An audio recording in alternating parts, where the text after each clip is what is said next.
हाय दोस्तों, all in one economics में आप लोगों का स्वागत है। आज का जो टॉपिक है काफ़ी महत्वपूर्ण टॉपिक है।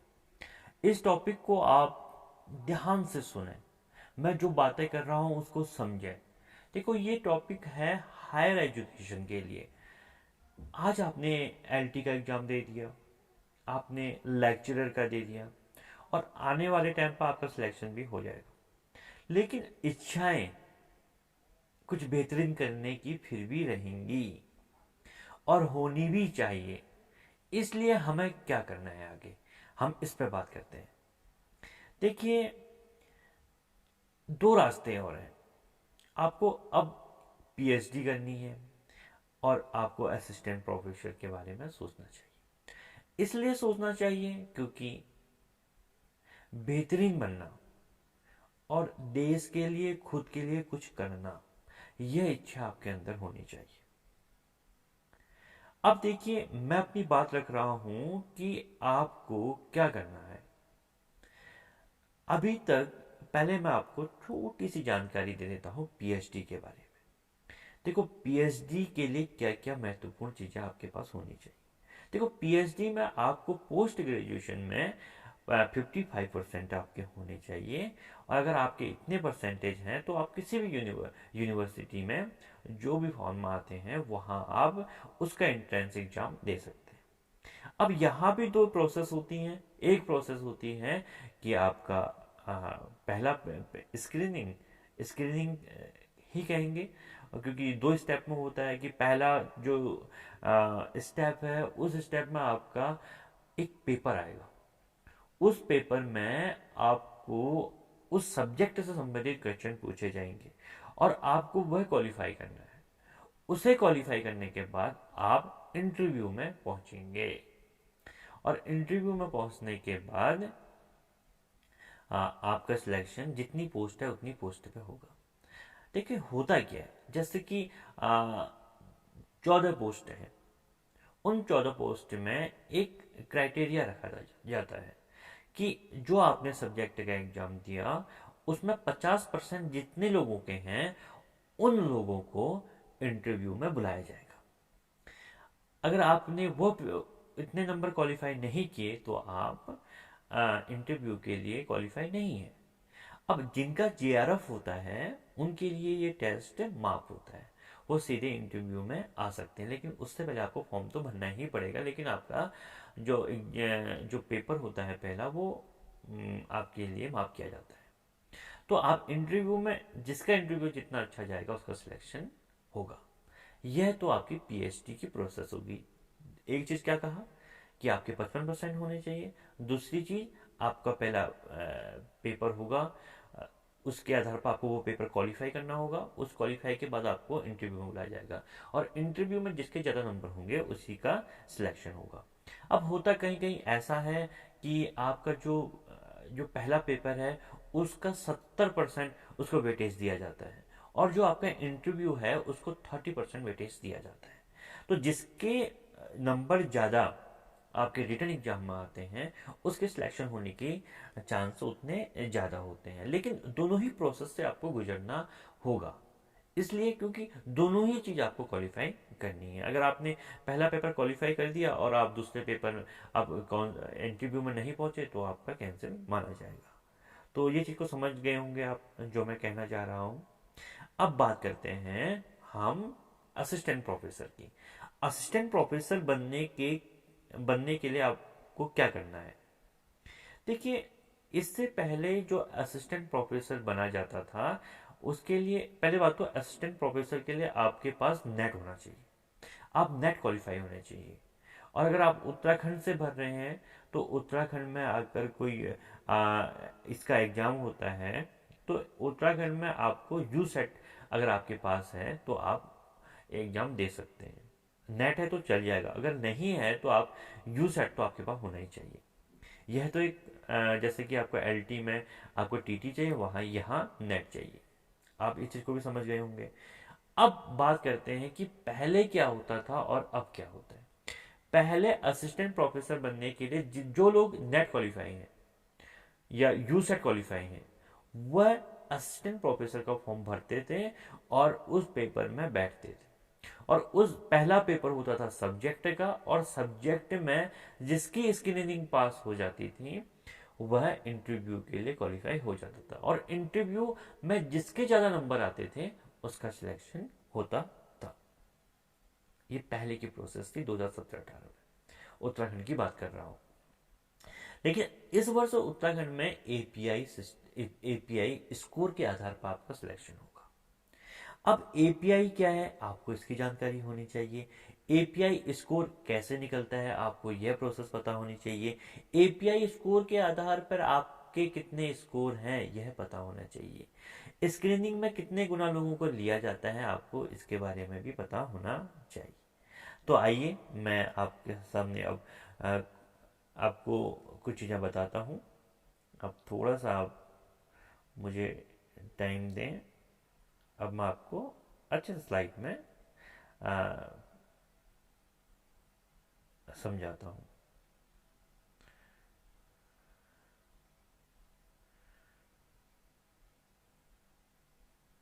ये देखिए, सबसे पहले तो हमें पता होना चाहिए एपीआई क्या है। ये ए पी आई, एपीआई का फुल फॉर्म हमें पता होना चाहिए। ए फॉर होता है एकेडमिक, पी फॉर होता है परफॉर्मेंस, आई फॉर होता है इंडिकेटर। ठीक है, आपकी जो एकेडमी है उसका जो परफॉर्मेंस है यह उसको इंडिकेट करता है, और यह जो स्कोर निकलता है यह स्कोर हमारा कितना है हमें यह पता होना चाहिए। अब स्कोर निकालने के लिए हमें तरीका तो पता होना चाहिए। तो मैं आपको आज एपीआई के बारे में सब कुछ बताऊंगा। ठीक है, तो हम इसको थोड़ा सा छोटा कर लें।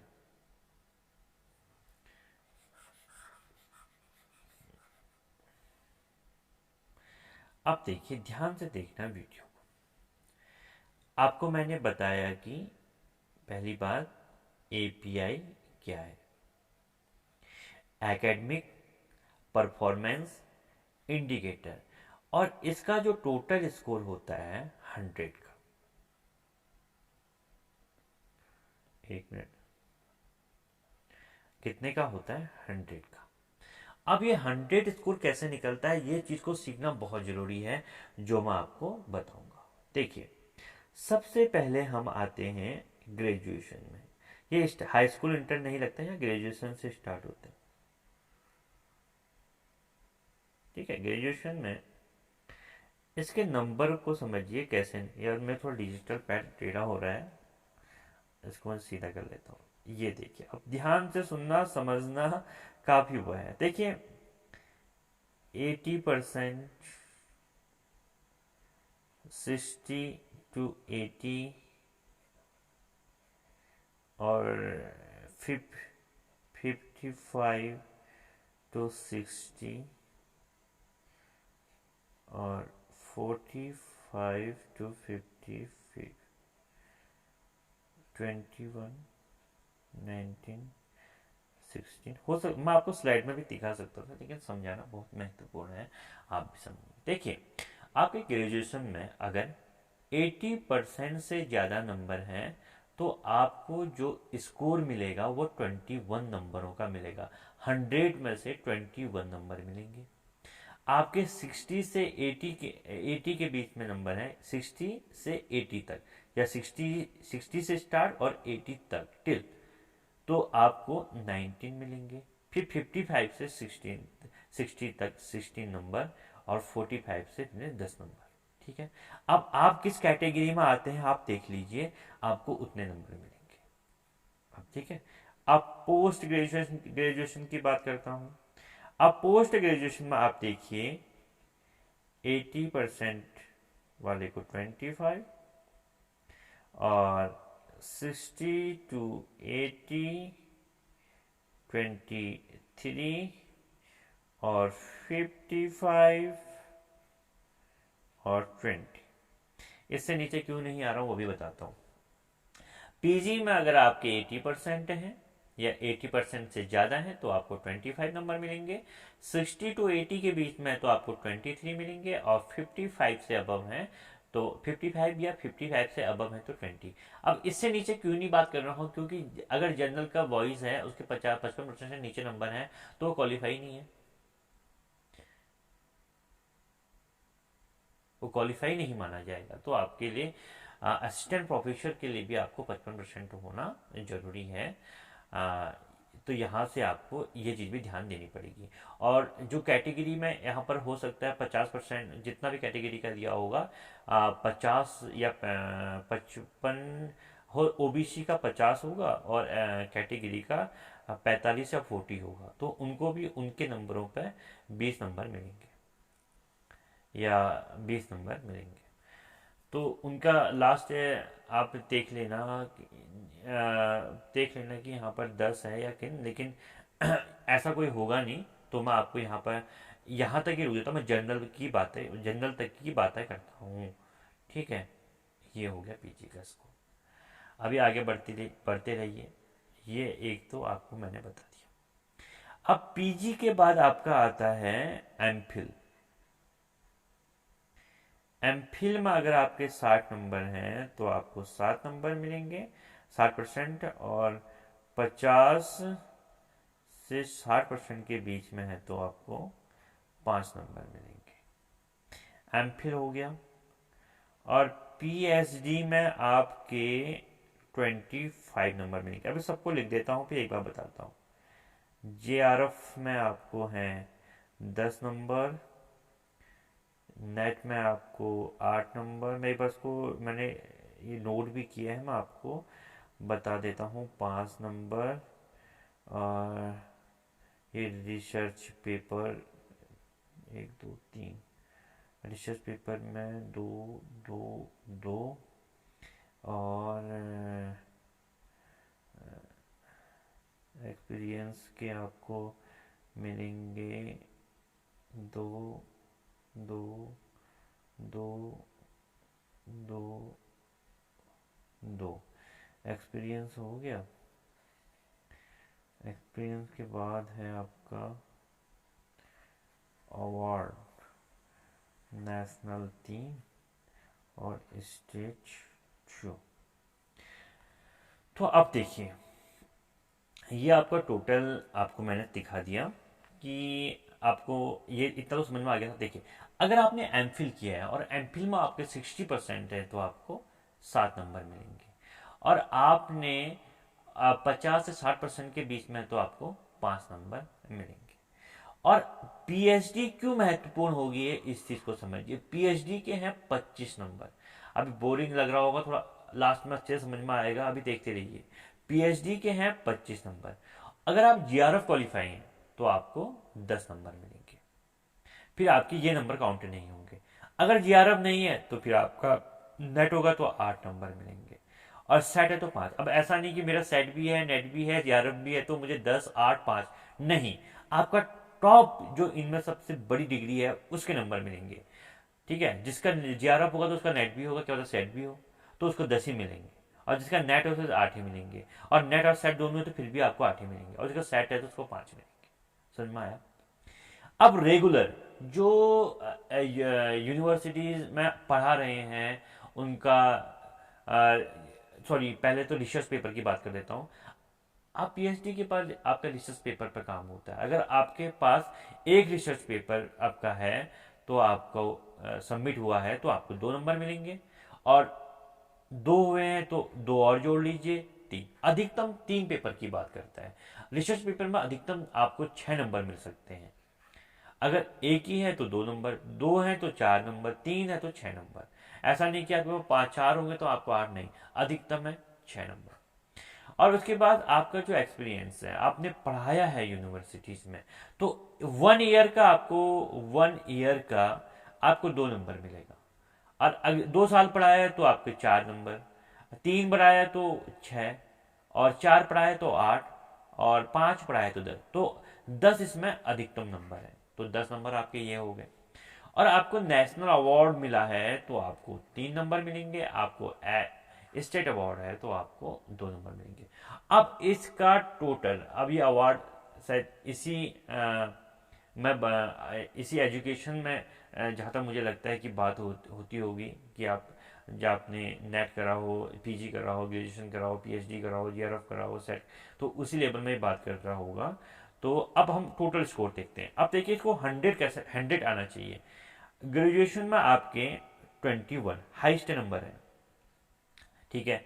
पीजी में आपके हाईएस्ट नंबर कितने हैं? 25। एमफिल या पीएचडी, या हाँ इसमें और लगेगा, या तो आपके पास एमफिल की डिग्री होगी या पीएचडी की, दोनों डिग्री तो आपके पास भी नहीं होंगी। तो अगर आपके पास एमफिल हो तो, या अगर दोनों भी हैं तो आपको बड़ी डिग्री मानी जाएगी, जो भी बड़ी डिग्री। तो आपके पास पीएचडी है तो पीएचडी के 25 नंबर। जीआरएफ है आपके पास तो आपके 10 नंबर। आपके पास आपने रिसर्च पेपर पर काम किया तो अधिकतम है 6, 3 है तो, और आपका एक्सपीरियंस है 10 साल का ये। और नेशनल अवार्ड में जिसका पास नेशनल होगा तो उसका स्टेट तो होगा ही, तो नेशनल है तो 3। अब इस टोटल को काउंट करें, 100 निकलना चाहिए। देखिए 5 और 5 10, 10 और 6 16, 16 और 3 19, 19 और 1 20, 2 2 3 4 5 6 7 8 9 10, 100 आपका स्कोर निकल गया। समझ में आया होगा, बहुत आसानी से आपको समझाया है, आप इसको समझ गए होंगे। अब आप अपना एपीआई स्कोर निकालिए, एकेडमिक परफॉर्मेंस इंडिकेटर, जो आपका स्कोर है आप निकालिए। आप निकाल लेंगे ना, बहुत सरल है ना, आप भी अपना। और देखिए 100 में से आपका एपीआई स्कोर कितना निकल रहा है। अब देखिए जिनका पीएचडी नहीं है वो विरोध इसलिए कर रहे हैं, अगर पहले से होता था बिना पीएचडी वाला भी एग्जाम देता था। अब जिसका पीएचडी नहीं है तो उसके 25 नंबर नहीं निकलेंगे, नहीं होंगे, तो वो बेचारा क्वालिफाई नहीं है। अब देखिए आगे की प्रोसेस। अब अगर किसी पोस्ट में 1 से 5 सीटें हैं, 6 से 10 सीट हैं और 11 से ज्यादा है, 6 गुना 5 गुना 4। अगर जैसे इकोनॉमिक्स की बात करता हूँ, इकोनॉमिक्स में 1 2 3 4 5 ही पोस्ट हैं, तो 6 गुना लोगों को लिया जाएगा। एक पोस्ट पे 6 गुना, 5 है तो 5 30 लोगों को स्क्रीनिंग में पास किया जाएगा। अगर 6 से 10 पोस्ट हैं तो सिर्फ फिर 5 गुना लोगों को लिया जाएगा। जैसे 10 सीटें हैं तो 50। अगर 10 से ज्यादा सीट है तो सिर्फ 4 गुना, ऐसा नहीं कि 15 गुना लोगों को लिया जाएगा, सिर्फ 4। 10 सीटें हैं तो 40, ये अच्छा अच्छा अच्छा, ये 40, ये 10 से ज्यादा मतलब 11 होना चाहिए, 11 क्या हुआ, इस टाइप से यह इन्होंने बनाई हुई है। 11 या 11 से ज्यादा में 4, तो जितनी ज्यादा पोस्टें हैं उतने गुना कम लोगों को इसमें लिया जा रहा है, यह इसमें बताया गया है। आप इसको भी समझ गए होंगे, क्योंकि कम लोगों में अगर एक में 1 गुना लोगों लेंगे तो 2 ही लोगों को सिलेक्शन कैसे होगा, इसलिए कम में ज्यादा लोगों को बुलाएंगे तो सिलेक्शन ज्यादा होगा और इसके नियम ज्यादा आएंगे। और 11 लोग, 11 का अगर 4 गुना भी बुलाते हैं तो 44 लोग तो, या 44 लोग तो आपको मिल ही रहे हैं ना। तो यह प्रोसेस है, अब इसको आप समझ गए होंगे। अब जो इंटरव्यू होगा वो होगा आपको 100 नंबर का। अब 100 नंबर पर जिसके ज्यादा नंबर आएंगे उसी का सिलेक्शन होगा। और लेकिन इसमें भी एक लिखा है कि general, OBC, SC, ST, general के 45 आपको क्वालिफाई होने चाहिए और ओबीसी के 40 और इसके 35। अगर आपके 45% नंबर नहीं है और आप टॉपर भी हैं तो आपका सिलेक्शन नहीं होगा। ये क्वालिफाई नंबर है और आप में जिसके ज्यादा नंबर आएंगे उसका सिलेक्शन होगा। तो जहां तक मैं समझता हूं आप एपीआई स्कोर के बारे में समझ गए होंगे कि एपीआई स्कोर है क्या, एपीआई स्कोर कैसे निकलता है, एपीआई स्कोर होने से किसको घाटा है, किसको फायदा है। अब आपका नेट है, आपकी पीएचडी नहीं है, तो आप फॉर्म तो भर सकते हैं लेकिन आप तो स्क्रीनिंग में पास ही नहीं होंगे, क्योंकि 25 नंबर तो आपके गए तो आपके तो वो स्कोर बनेंगे नहीं। तो इसलिए एपीआई स्कोर हटाने की बात हो रही है, और ये हटाने की बात कर रहे हैं नए लोग जिनका पीएचडी नहीं है, और इसलिए आने वाला टाइम कुछ भी हो सकता है। नई शिक्षा नीति आ रही है, इसलिए हर क्षेत्र में आगे रहिए।